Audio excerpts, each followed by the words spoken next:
Assalamualaikum warahmatullahi wabarakatuh. Waalaikumsalam warahmatullahi wabarakatuh. Selamat pagi anak-anak. Gimana kabarnya hari ini? Bagaimana kabarnya? Alhamdulillah Baik, sehat ya. Tetap jaga kesehatan, tetap ikuti protokol kesehatan COVID-19 dan semoga masa pandemi ini segera berakhir. Amin. Sebelum memulai pembelajaran, alangkah baiknya kita berdoa dulu. Bismillahirrahmanirrahim. Rabbi zidni ilman warzuqni fahman waj'alni minas sholihin, amin. Untuk kehadiran formnya udah Ibu bagikan.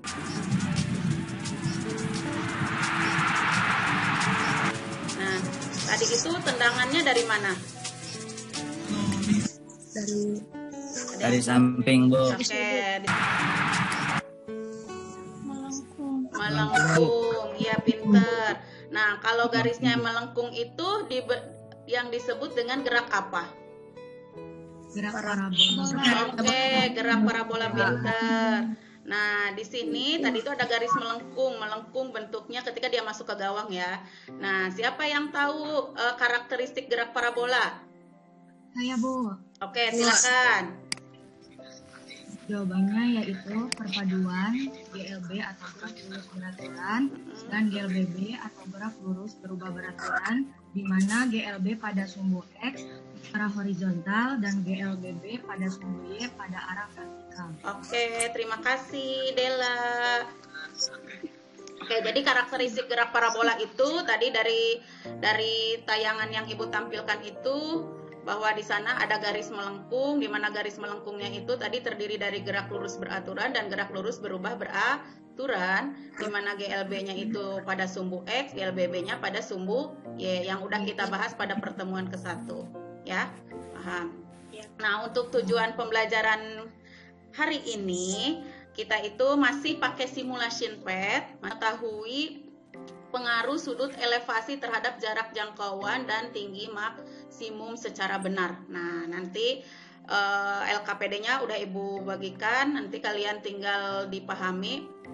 Terlihat ya?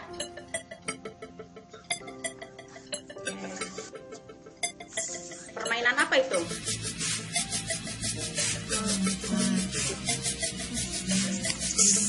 Permainan apa?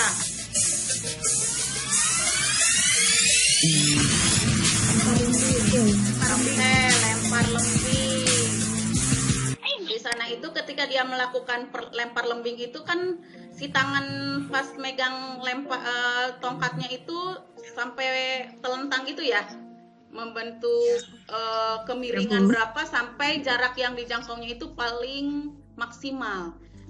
Nah, apa Bu manfaat belajar gerak parabola? Jadi satu, nanti bisa dipakai sebenarnya untuk teknik permainan sepak bola, untuk digunakan nanti siapa tahu kalian jadi atlet dunia, itu kan bisa digunakan. Nah, untuk mencapai jangkauan terjauh, dia jangkauan yang maksimal, paling jauh itu dia harus mengatur kemiringannya. Jadi si tongkatnya itu diatur. Contoh kayak volley, serve. Kalian melakukan serve itu tangannya harus seperti apa supaya si bola itu nyampe ke lawan gitu. Sekarang kita ke percobaan 1. Percobaan 1 di sini kecepatan awalnya dibuat tetap, yaitu 10 meter per sekon.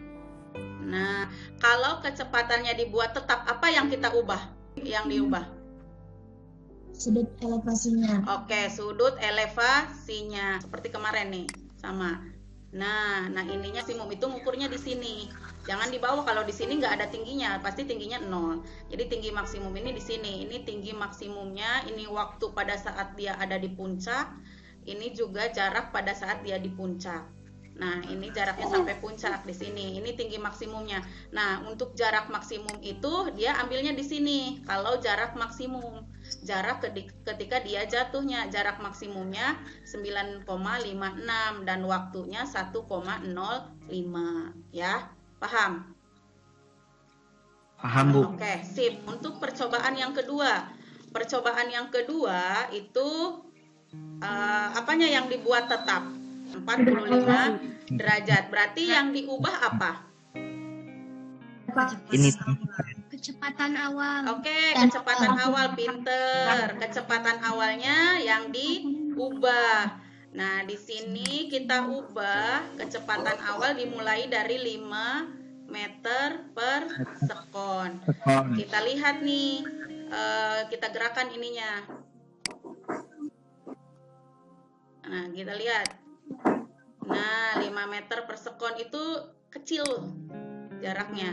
Nah, di sini kita lihat lagi tingginya 1,64, jarak maksimumnya 3,32. Untuk percobaan ketiga. Yang pertama itu sudut elevasinya dibuat tetap, yaitu 45. Untuk percobaan kedua, untuk percobaan ketiga, kecepatan tetapnya itu, kecepatan awalnya itu dibuat tetap 15 meter per sekon. Yang diubah itu adalah jenis-jenis benda. Nah, ada pumpkin, itu tinggal cari artinya aja. Pumpkin itu apa? Pertama kita pakai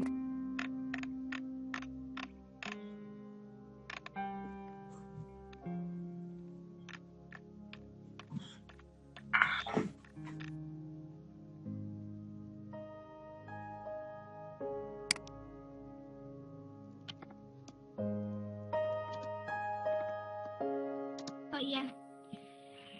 Sudut elevasinya 45 derajat.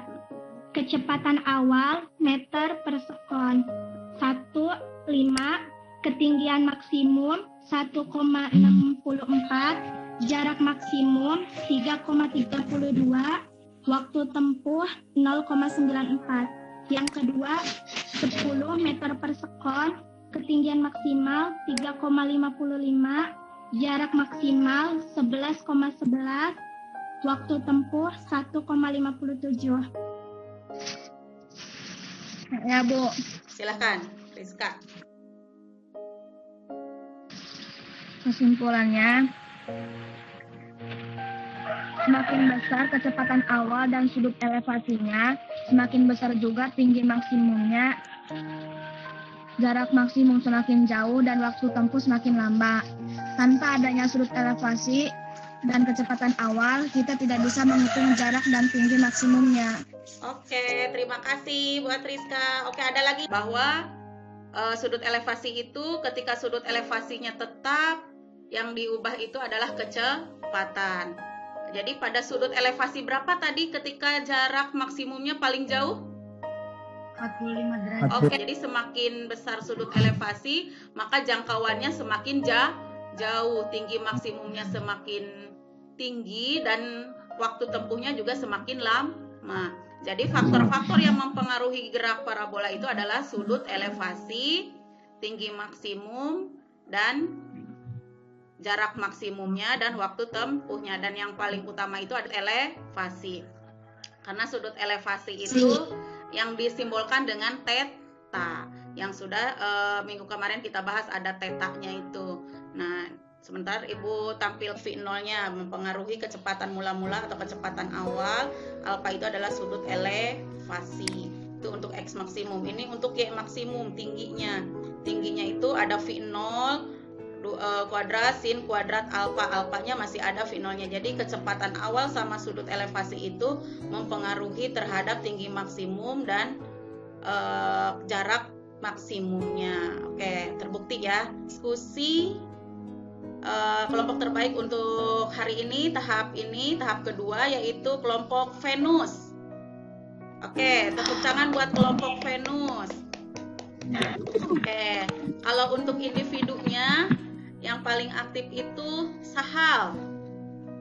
Nah, di diskusi depan nanti kita adakan masih seperti ini, meet lagi, tapi kita bahas soalnya terkait jarak maksimum, tinggi maksimumnya. Nanti ada contoh soalnya supaya nanti buat ulangan, ya. Oke, terima kasih. Sebentar lagi kita akan melaksanakan PAS ya, penilaian akhir semester. Ibu suruh membuat soal. Oke, terima kasih buat kalian semua, kalian yang terbaik buat Ibu. Terima kasih untuk hadir di sini. Sampai ketemu nanti. Assalamualaikum warahmatullahi wabarakatuh. Waalaikumsalam warahmatullahi wabarakatuh.